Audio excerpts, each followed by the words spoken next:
Comparison നമ്മുടെ ലൈഫിലുള്ള ഏറ്റവും വലിയൊരു മെൻ്റൽ ക്യാൻസറാണ്, ഏറ്റവും വലിയൊരു പോയിസണാണ്. നമ്മൾ ജനിച്ച നിമിഷം മുതൽ നമ്മുടെ സൊസൈറ്റി നമ്മളെ കമ്പയർ ചെയ്യാൻ തുടങ്ങുകയാണ്. അയാളുടെ കുട്ടി നടക്കാൻ തുടങ്ങി, നിൻ്റെ എന്താ നടക്കാത്തത്? അയാൾക്ക് ടോപ്പ് റാങ്ക് കിട്ടി, നിനക്കെന്താ കിട്ടാത്തത്?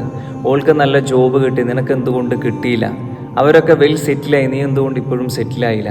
ഇങ്ങനെ തുടങ്ങിയ കുറേ കമ്പാരിസണാണ്. നമ്മൾ ഇന്ന് നമ്മുടെ ലൈഫിൽ ഫേസ് ചെയ്യുന്ന ഏറ്റവും വലിയൊരു ക്രൈസിസ് എന്താണെന്ന് വെച്ച് കഴിഞ്ഞാൽ, നമ്മുടെ സൊസൈറ്റി മറ്റൊരാളുടെ മെഷർമെൻറ്റിൽ നമ്മളെ മെഷർ ചെയ്യുന്നു എന്നുള്ളതാണ്. ലോജിക്കലി പറഞ്ഞു കഴിഞ്ഞാൽ ഒരാളുടെ സക്സസ് ടൈമിൽ ഒരിക്കലും മറ്റൊരാളുടെ സക്സസ്സിനോട് ഒത്തു വന്നോളന്നില്ല. നമ്മളൊക്കെ ഫ്ലവേഴ്സിനെ പോലെയാണ്. ഒരാൾ ആദ്യം വിരിയും, മറ്റൊരാൾ കുറച്ച് കഴിഞ്ഞിട്ട് വിരിയും. പക്ഷേ ഫൈനലി എല്ലാ ഫ്ലവേഴ്സിനും അതിൻ്റേതായിട്ടുള്ള സീസൺ ഉണ്ടായിരിക്കും. നമ്മൾ മറ്റൊരാളുമായിട്ട് നമ്മളെ കമ്പയർ ചെയ്തിട്ട് കരയുന്ന സമയത്ത് ശരിക്കും നമ്മുടെ റബ്ബ് നമുക്ക് തന്നിട്ടുള്ള സ്പെഷ്യലായിട്ടുള്ള ബ്ലെസ്സിങ്സിനെ നമ്മൾ കാണാതെ പോവാണ്.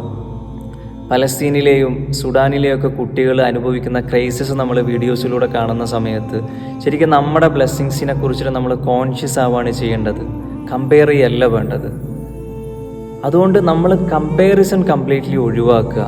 നമ്മുടെ വേഗതയിൽ നമ്മൾ നടക്കാൻ ശ്രമിക്കുക. കാരണം നമ്മുടെ റബ്ബ് നമുക്ക് വേണ്ടിയിട്ട് സ്പെഷ്യലായിട്ടുള്ള പ്ലാനിങ്ങും ടൈമിങ്ങും ഒക്കെ സംവിധാനിച്ച് വെച്ചിട്ടുണ്ട്. സോ ഓൾവേസ് ട്രസ്റ്റ് യുവർ റബ്ബ്.